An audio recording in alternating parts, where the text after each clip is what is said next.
Última transmisión. Desaparecidos. ¿Cuántos hay alguien? Hoy la televisión no es lo mismo que era hace unos años. Actualmente el entretenimiento se ha diversificado mucho. E Internet y las plataformas de streaming han ganado mucho terreno. Pero en la época de oro de la televisión, acontecieron múltiples situaciones extrañas que captaban la atención de muchísimas personas y las cuales teorizaban qué pasaba detrás de dichos eventos, como lo puede ser una transmisión extraña en Japón que anunciaba a las víctimas de una desgracia futura, así como incidentes en foros de televisión de Brasil y de los cuales dichos momentos quedaron captados en cámara. Eso sin mencionar los rumores de orígenes oscuros que tienen que ver con caricaturas de nuestra infancia. Te pido te pongas cómodo y sin más dilación pasemos con el iceberg de los mitos y leyendas urbanas de la televisión, parte 2. Hace años comenzó a circular en foros japoneses una historia que hasta hoy sigue siendo inquietante. Una de esas leyendas urbanas que no se apoyan en un monstruo ni en una aparición, sino en algo mucho más frío.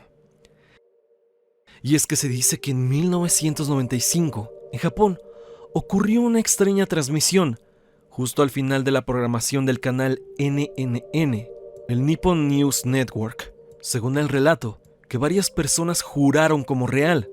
Cuando la señal ya debía haberse cortado, la televisión no mostró barras ni estática, sino una imagen fija, oscura, como de un lugar industrial o un sitio abandonado. No había música alegre, ni presentadores, solo silencio. Y después comenzó a aparecer una lista. En esa lista se podían leer nombres completos acompañados de edades. Nada más, nombre tras nombre, edad tras edad, avanzando lentamente como si fueran créditos. Algunas versiones dicen que una voz los leía de forma mecánica, sin emoción alguna, y otros más dicen que simplemente se veía en pantalla texto. Esto duró alrededor de 5 minutos, lo suficiente como para que el espectador sintiera que aquello no era un error técnico, sino algo intencionado. Cuando la lista terminó, la pantalla cambió por última vez y apareció un mensaje simple, directo y aterrador. Esta es la lista de víctimas de mañana. Después de eso, la señal se cortó como si nada hubiera pasado. Lo inquietante de esta historia es que no existe ninguna grabación confirmada de esa supuesta transmisión. Nadie pudo probar que realmente ocurrió en la televisión japonesa. Sin embargo, el relato comenzó a difundirse años después en foros como 2Channel, a principios de los años 2000, donde usuarios aseguraban haber oído hablar del caso o conocer a alguien que lo había visto. Con el tiempo, la historia creció, se reinterpretó y se volvió una creepypasta clásica en Japón. En 2007, incluso apareció un video creado por fans que recreaba cómo habría sido la transmisión, lo que provocó que muchas personas pensaran que era real, cuando en realidad era solo una representación basada en la leyenda original. Y tal vez eso es lo que hace que esta historia siga funcionando hasta la fecha. No necesita pruebas, tampoco gritos, ni evidencia, ni nada parecido. Solo juega con una idea muy específica, la de encender el televisor en la madrugada y encontrar un mensaje que no debería de existir. Posterior a la supuesta transmisión, no se encuentran registros de que en ese año, 1995, haya sucedido algún accidente que involucrara a muchas víctimas, los cuales podríamos vincular con los nombres y edades que aparecían en el televisor. Pero no hay nada en concreto. En primera, porque no hay nombres. No se tiene un registro de nombres, ni nada parecido, cosa que hace imposible vincularlo con algún accidente o algo parecido. Esta se queda como una de las leyendas más interesantes y perturbadoras de Japón referentes a la televisión. Pero dime, ¿la conocías?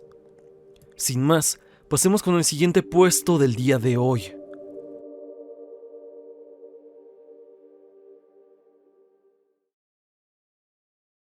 Los sustitutos de Televisa. La teoría de los sustitutos de Televisa se sitúa en los niveles más profundos de las conspiraciones mediáticas, sugiriendo que la empresa ha reemplazado a sus estrellas más rentables con dobles o clones para asegurar la continuidad de sus imperios.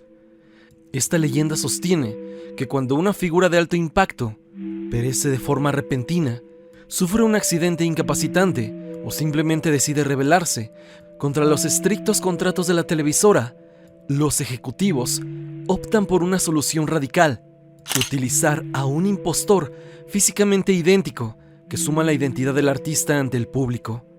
Uno de los casos más citados por los internautas y entusiastas de lo paranormal es el de Omar Chaparro. Sí, es un tanto absurda, pero continuamos con la teoría. Hay quienes creen que el comediante alcanzó la cima del éxito en programas como Black and White y no es la misma persona que vemos hoy en pantallas de cine y televisión. Los seguidores señalan cambios sutiles pero reveladores en su fisonomía, su tono de voz y sobre todo en su personalidad, la cual pasó de ser un humor irreverente y caótico a una imagen mucho más pulida y corporativa. Se dice que el original fue reemplazado a mediados de la década de los 2000 tras un conflicto interno irreparable. Otro pilar de este mito es Luis Miguel. Aunque su carrera fue musical, su vínculo con Televisa fue vital para su proyecto. Existe una leyenda urbana que asegura que el Sol falleció en la década de los 90s y fue sustituido por un doble para no interrumpir el flujo masivo de dinero que generaba. Para los escépticos, esto no es más que el resultado natural del envejecimiento y las cirugías plásticas. Sin embargo, para quienes creen en el lado oscuro de la televisora de San Ángel, estos sustitutos son peones de un tablero de ajedrez donde el individuo no importa, sino la marca.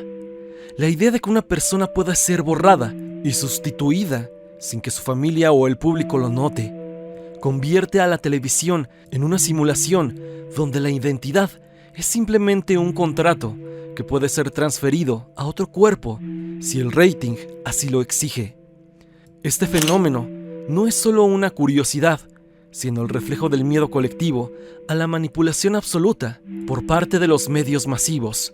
Aunque desde el vamos, y mucho decir esto, yo pienso que de ser real esta práctica, la corporación de Televisa le explicaría a sus talentos que lo que harán se trata de una especie de personaje ofreciendo una cuantiosa paga por los servicios, pero manteniendo los derechos de dicho personaje para si, en un futuro, ocurriera algún descontento y en el mayor de los casos, algo trágico que suponga la muerte de la persona, poder conseguir a alguien más con características parecidas y comenzar a moldearlo para hacerlo idéntico a la estrella que quieren suplantar, en donde, como ya se dijo anteriormente, sería con el fin de continuar generando más dinero debido a toda la fama que presenta aquel personaje.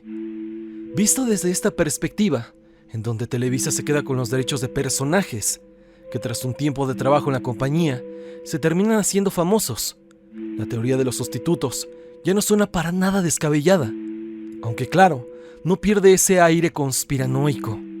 Y a día de hoy, creo que la empresa no tiene tanto poder para hacer esto, al menos no como en los años 90s y 80s, donde era la reina del entretenimiento en México, y tenía filas de artistas y artistas, los cuales trabajaban para la televisora. Pero dime, ¿crees que ya sería muy rebuscado de mi parte? ¿O en realidad te hace sentido el verlo desde esta perspectiva? Te estaré leyendo aquí abajo, en la caja de comentarios.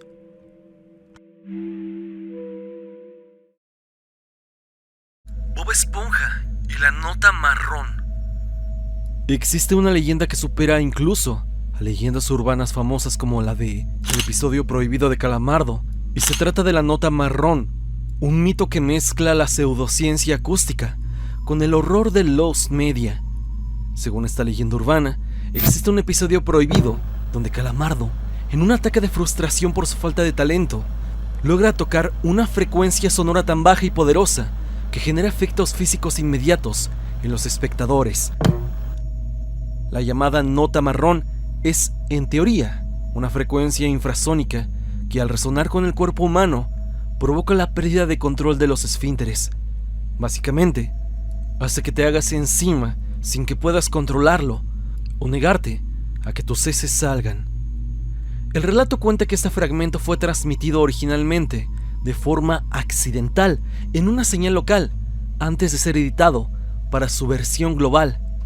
En la escena, Calamardo aparece tocando su clarinete con una expresión de odio absoluto.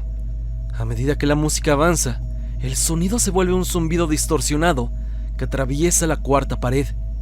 Se dice que durante la supuesta emisión original, cientos de padres reportaron que sus hijos sufrieron mareos, náuseas y lo ya mencionado frente al televisor, y me refiero a que no controlaban sus esfínteres. La perturbación no era solo física, sino psicológica. La atmósfera del capítulo se sentía pesada y cargada de una energía negativa que Nickelodeon intentó enterrar para siempre mediante contratos de confidencialidad y la destrucción de los másteres originales. Investigadores de Internet aseguran que esta leyenda se originó en foros antiguos de 4chan y Reddit, donde usuarios afirmaban haber visto el capítulo antes de que fuera borrado de los archivos de la empresa. Aunque no hay evidencia de que la nota marrón realmente cause tales efectos en humanos de manera masiva, el mito persiste debido a la naturaleza bizarra de los primeros años de la serie. Nickelodeon ha negado sistemáticamente la existencia de este episodio, calificándolo como una simple fantasía de Internet, o en todo caso, una muy bien elaborada leyenda urbana. Sin embargo, para los entusiastas de esta clase de conspiraciones, el episodio de la nota marrón representa el momento en que una caricatura infantil cruzó la línea hacia lo experimental y peligroso, dejándonos entrever lo que parece ser una leyenda urbana o un misterio en relación a dicha caricatura. Pero dime, ¿tú qué opinas acerca del presente puesto?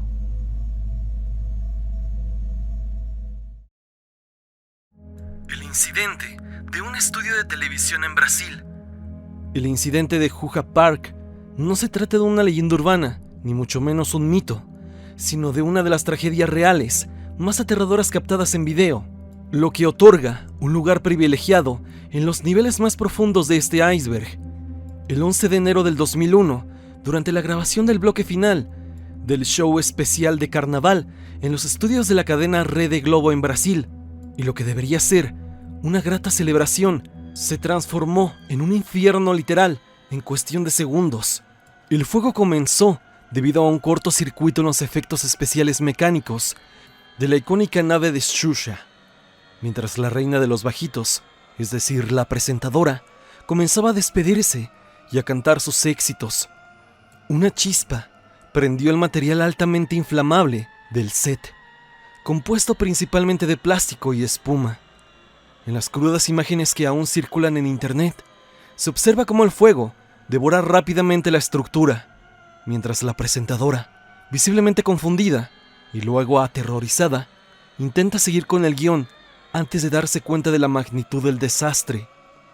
En el estudio se encontraban cerca de 300 personas, la mayoría niños y sus padres, quienes se quedaron atrapados en un caos de humo negro y gritos de desesperación. La tragedia dejó un saldo de 26 personas heridas, algunas de gravedad, con quemaduras de segundo y tercer grado, incluyendo a niños que estaban muy cerca de la nave y a miembros del equipo técnico que actuaron como héroes para evacuar el lugar. El programa nunca volvió a salir al aire. Rede Globo decidió cancelarlo definitivamente tras el siniestro, y las cintas originales del incidente permanecieron guardadas bajo llave durante años, alimentando el mito de que existía material mucho más gráfico y aterrador de lo que se mostró en noticieros de la época. Imaginas que muy seguramente tú te puedes ir imaginando una de las leyendas urbanas relacionadas a la televisión más extrañas y aterradoras de todo Brasil.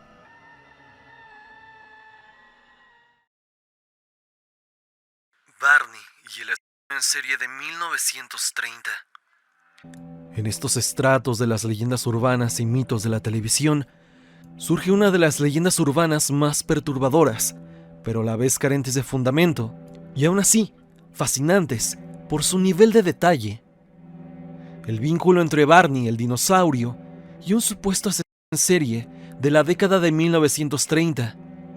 Esta teoría sugiere que el personaje no fue una creación original de Sheryl Lynch en 1987, sino una reinterpretación de una figura siniestra utilizada décadas atrás para atraer a víctimas que en su mayoría eran pequeños. Según el mito, en los años 30 existía un criminal en los Estados Unidos que utilizaba un disfraz rudimentario de animal.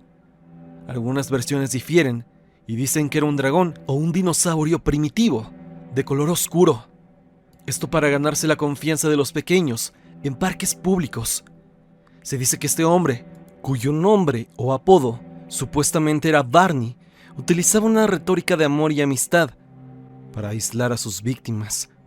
Lo que hace que este puesto sea tan popular en los foros de creepypastas es la supuesta evidencia que los teóricos presentan.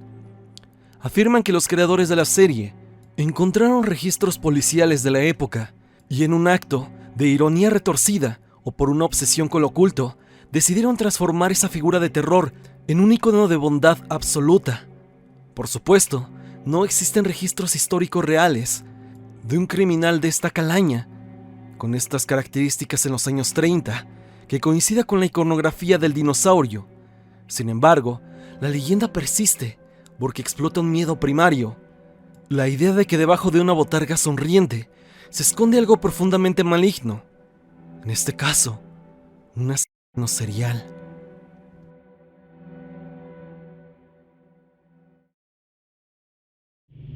La cinta Nopor de Mickey y Minnie. Dentro del iceberg, pocos temas resultan tan incómodos y fascinantes como la existencia de una supuesta cinta de contenido explícito, protagonizada por Mickey y Minnie Mouse. Este rumor no nació de un foro de internet moderno o de una creepypasta anónima, sino que ganó notoriedad tras ser mencionado en la biografía Walt Disney Hollywood Dark Prince, publicada en 1994 por el autor Mark Elliott. En dicha obra se sostiene la tesis de que en los primeros años de los estudios Disney existía una animación clandestina que rompía con todos los valores familiares que la empresa representaría después. Según el relato de Elliott, esta cinta fue creada a finales de la década de 1920 o principios de los 30 por los propios animadores de Disney. Se dice que fue producida como un regalo de cumpleaños humorístico o privado para el mismísimo Walt. En el metraje, los personajes de Mickey y Minnie abandonan su habitual inocencia para participar en actos íntimos. La leyenda afirma que cuando Walt vio la película, lejos de divertirse, tuvo un ataque de ira legendario. Según la versión más extrema del mito, Disney ordenó la destrucción inmediata de la cinta y el despido fulminante de todos los artistas y caricaturistas involucrados en su creación, jurándoles que nunca volverían a trabajar en la industria de la animación. A lo largo de las décadas, coleccionistas de Lost Media y entusiastas de la animación han debatido sobre si este material todavía existe en alguna bóveda secreta o si fue simplemente una broma interna que nunca llegó a filmarse. Es importante contextualizar que, en la era de la animación temprana, era una práctica común entre los dibujantes crear bocetos o cortos sucios, donde ponían a personajes de caricatura en cuestiones un tanto privadas. Estos son conocidos como Tijuana Bibles o animaciones prohibidas para consumo privado del equipo técnico. Sin embargo, que esto involucre a uno de los personajes más importantes y sagrados de la cultura popular le da un tinte bastante oscuro en verdad. En el presente iceberg, este puesto representa la pérdida de la inocencia corporativa. La sola mención del corto en una biografía de 1994, aunque cuestionada por muchos historiadores oficiales de Disney, cimentó la idea de que los orígenes del ratón no son tan puros como el marketing nos hace pensar. Para los teóricos de la conspiración, la cinta prohibida de Mickey es el primer gran encubrimiento de la compañía. Un claro ejemplo de que detrás de la magia de Disney existe un pasado humano, caótico y en ocasiones profundamente perturbador que la empresa ha intentado borrar de la historia oficial por casi un siglo.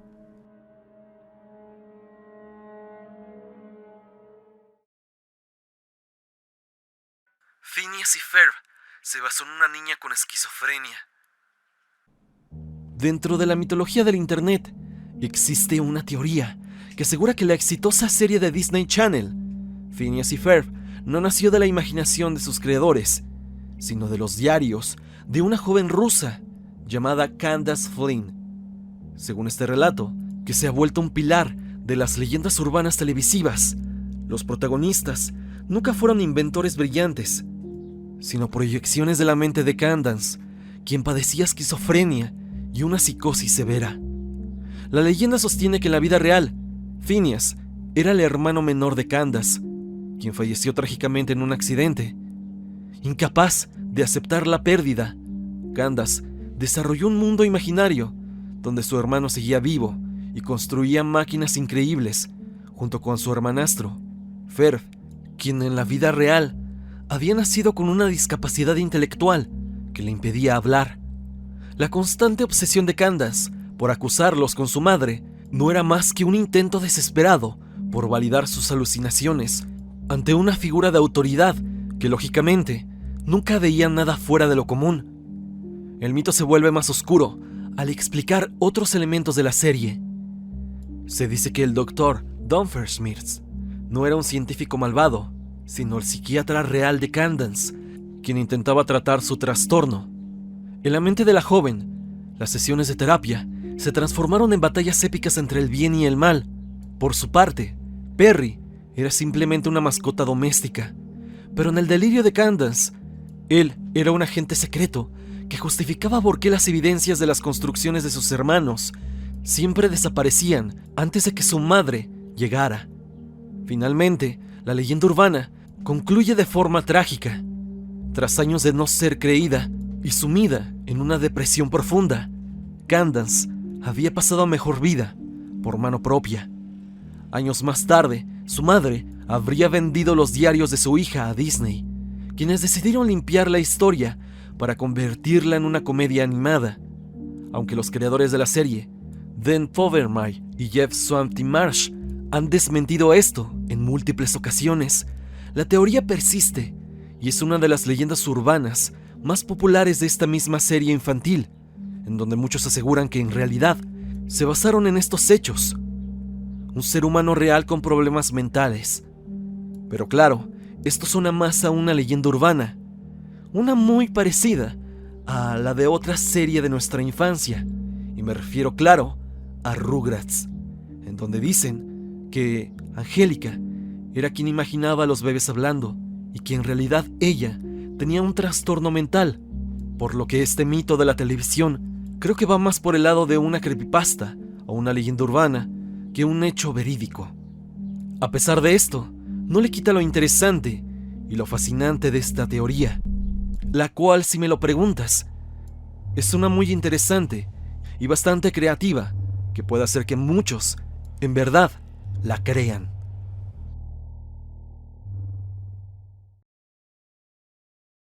Bob Esponja y el incidente del ahogo. Dentro del iceberg de mitos y leyendas urbanas de la televisión, existen historias que no hablan de episodios perdidos o mensajes subliminales, sino también de consecuencias reales y trágicas, derivadas del fanatismo extremo. El caso conocido como el incidente del ahogo se refiere a una desgarradora leyenda urbana sobre una pequeña que, cegada por su amor hacia el personaje de Bob Esponja, llevó su fantasía a un límite fatal durante unas vacaciones familiares. La leyenda cuenta que a mediados de la década de los 2000, una familia se encontraba disfrutando de un paseo de bote en mar abierto. La hija pequeña, de apenas 5 años, era una ferviente admiradora de la serie y estaba convencida de que el mundo de fondo de bikini era un lugar real, que se encontraba justo debajo de las olas. Según el relato, en un momento de distracción de los padres, la pequeña se acercó al borde del bote, con la inocencia propia de su edad y la firme creencia de que Bob Esponja saldría a recibirla, o algo parecido, y se lanzó al agua. Ella, al no saber nadar y debido a la profundidad del océano, desapareció de la superficie casi instantáneamente. A pesar de los esfuerzos desesperados de su familia y de los equipos de rescate, ella tardó horas en ser recuperada. Evidentemente, sin signos. El mito afirma que tras el incidente, los padres intentaron demandar a Nickelodeon, alegando presuntamente que la serie no hacía suficiente énfasis en que los humanos no pueden respirar bajo el agua, a diferencia de los personajes de la caricatura. Aunque nunca se confirmó oficialmente que un caso en específico con estas características fuera la causa para que muchos canales de televisión infantil reforzaran sus advertencias y disclaimers. En foros de internet, este puesto aborda el peligro de la desconexión con la realidad que los medios pueden generar en mentes inmaduras. Niños que terminan cayendo en programas de televisión coloridos y que por su edad no saben diferenciar lo que es real y lo que no, llevando a peligros como estos, en donde por el simple fanatismo podrían verse envueltos en situaciones que pongan sus vidas en riesgo. Recuerdo muy bien que hace años, cuando Dragon Ball estaba en su apogeo, hubo varios reportes de niños que intentaban volar como Goku, lanzándose desde sus ventanas. Sé cómo suena, pero esto llegó a pasar, por lo que esta leyenda urbana, en parte, podría ser cierta. Pero como te dije anteriormente, no hay nada oficial que la respalde, y se ha quedado como una leyenda urbana o mito de la televisión.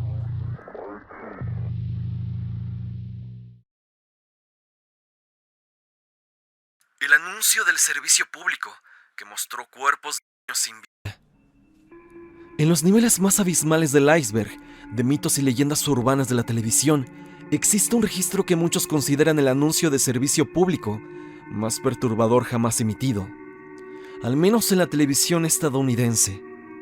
A diferencia de otras campañas humanitarias que buscaban recaudar dinero, este anuncio, transmitido en 1995, se alejó de cualquier publicidad convencional para presentar una realidad tan cruda que rayaba en lo macabro.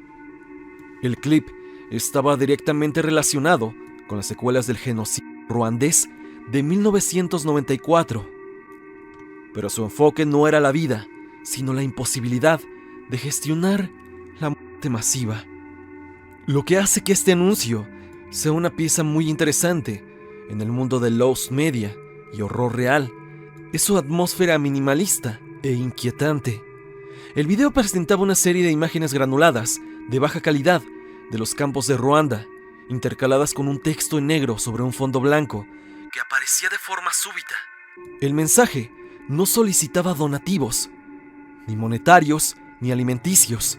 En su lugar, lanzaba una petición que helaba la sangre de los espectadores. Se pedían cajas de zapatos o cajas de cartón grandes. El texto explicaba, con una frialdad horrible, que las organizaciones se habían quedado sin ataúdes debido a la magnitud de las bajas, y las cajas de cartón eran la única alternativa digna que quedaba para enterrar a miles de pequeños que habían perecido. La parte más traumática del anuncio ocurría durante unos breves segundos que quedaron grabados en la memoria de quienes lo sintonizaron por accidente. La cámara mostraba planos directos de quienes habían perecido y que se hallaban apilados en el suelo o siendo acomodados dentro de las cajas de zapatos que apenas podían contenerlos. No había música de fondo, solo el sonido ambiental del viento o del silencio sepulcral que enfatizaba la desolación. Esta falta de ornamentación visual o auditiva convertía el anuncio en una experiencia puramente de terror, eliminando la distancia entre la comodidad del hogar estadounidense y la pesadilla absoluta del conflicto africano. Este puesto en el iceberg representa el límite de lo que la censura televisiva permitió en la década de los 90s. Muchos televidentes que lo vieron en su momento desarrollaron traumas persistentes y durante años se debatió si el anuncio era una pieza legítima de una ONG o un experimento de choque mediático. La crudeza de utilizar un objeto cotidiano y humilde como una caja de zapatos para simbolizar el destino final de una infancia truncada es lo que otorga a esta leyenda urbana un peso emocional. Hoy en día, encontrar este clip, este metraje original, es extremadamente difícil, ya que se dice que muchas cadenas quemaron las cintas debido a la respuesta visceral del público. El anuncio de las cajas de zapatos permanece como un ejemplo brutal de que en ocasiones la televisión deja de ser una ventana al entretenimiento para convertirse en un espejo de la barbarie humana más indescriptible. El video del juicio final de CNN. En las profundidades del iceberg de la televisión existe un material que no fue creado para ser visto por una audiencia viva, o al menos una que esté condenada y que esté al borde de la extinción. Este clip es para ser visto como último mensaje de la humanidad antes de su final, y se trata de Doomsday Video, o video del día del juicio final, una pieza encargada personalmente por Ted Turner, fundador de la cadena CNN. En 1980, durante el lanzamiento del canal, Turner declaró con una seriedad escalofriante que CNN no dejaría de transmitir hasta que el mundo se acabara, y que llegado ese momento, emitiría un video final antes de apagar la señal para siempre. Durante décadas, esto se consideró una simple excentricidad de un millonario o una leyenda urbana de la televisión. Sin embargo, en el año 2015, el misterio se confirmó cuando un ex interno de la cadena filtró el video original, el cual estaba guardado en los archivos internos de CNN bajo el nombre Turner Doomsday Video, y con la restricción de no publicar hasta que se confirme el fin del mundo. El metraje es breve, de apenas 1 minuto, y muestra a una banda militar interpretando un himno cristiano de nombre que en su traducción al español significa más cerca de ti, Dios mío. La misma melodía que, según los relatos, tocó la orquesta del Titanic mientras el barco se hundía. Lo que hace que este puesto sea tan inquietante es la atmósfera del video. La calidad de la imagen es propia de los años 80, con una textura granulada y colores deslavados que le dan un aspecto fantasmal. No hay voces, ni despedidas, ni mensajes de esperanza, solamente la música solemne sonando mientras la cámara permanece estática. Fue diseñado para ser reproducido en bucle mientras el mundo se está cayendo a pedazos, ya sea por misiles nucleares o cualquier otra catástrofe global que terminara con la civilización. Tal y como lo mencioné anteriormente, el video se filtró en el año 2015 y desde aquel año se puede encontrar en YouTube. Analizando el clip en YouTube, dicho video del juicio final se mira genuino, y para CNN y Turner, la transmisión de este video en bucle sería la mejor despedida por parte de la cadena para todos nosotros cuando estemos al borde del final. Pero dime, ¿tú qué piensas del clip del fin del mundo de CNN?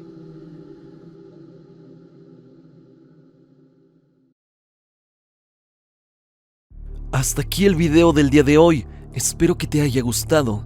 Hemos visto otras leyendas urbanas y mitos de la televisión. Dime, ¿conoces algún puesto que no abordamos en esta y la primera entrega? Si no has visto la primera entrega, aquí te dejo una pequeña anotación para que vayas a verlo. Si quieres recomendarme algún tema, puedes hacérmelo llegar a mis redes sociales, especialmente a mi Instagram, donde podremos estar en contacto. Sígueme también a través de Spotify para que me escuches mientras haces tus actividades diarias. Suscríbete y activa la campanita de notificaciones en donde dice todas, para que no te pierdas de ningún nuevo video. La música, ya lo sabes, es por parte de Repulsive. Si te ha gustado y te interesa conocer más de sus obras, ve a su canal. El link al mismo estará en la descripción.